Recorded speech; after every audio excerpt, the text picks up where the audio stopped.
Hopes of having children crushed by a single letter sent to their mailboxes. Those hundreds of families trusted university hospitals with their eggs and their embryos. And they just got letters explaining that that last chance may no longer exist. News 5's Tara Molina begins our team coverage from a UH fertility center in Beechwood. And Tara, you spoke exclusively with one of the patients who got that letter.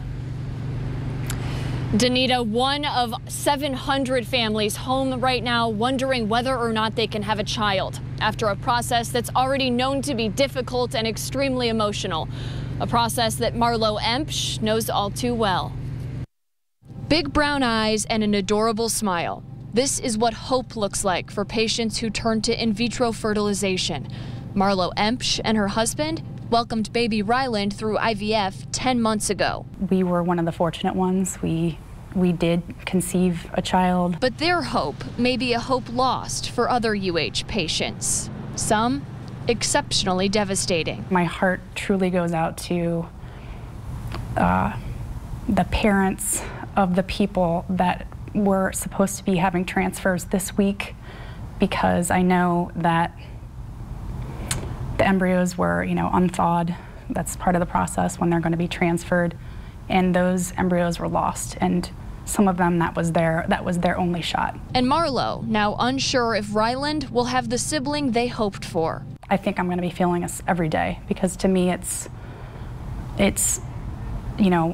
my child's potential sibling. A long and expensive process. Marlo is one of 700 University Hospitals patients that trusted their eggs to the facility. It's beyond devastating. It's like a spiritual, emotional, physical loss. University Hospitals media relations team releasing a statement last night, days after we first heard about the malfunction and started requesting information, confirming they're investigating the cause of the liquid nitrogen storage facility's malfunction, unknown whether it was human error or mechanical failure, bringing in what they called independent experts.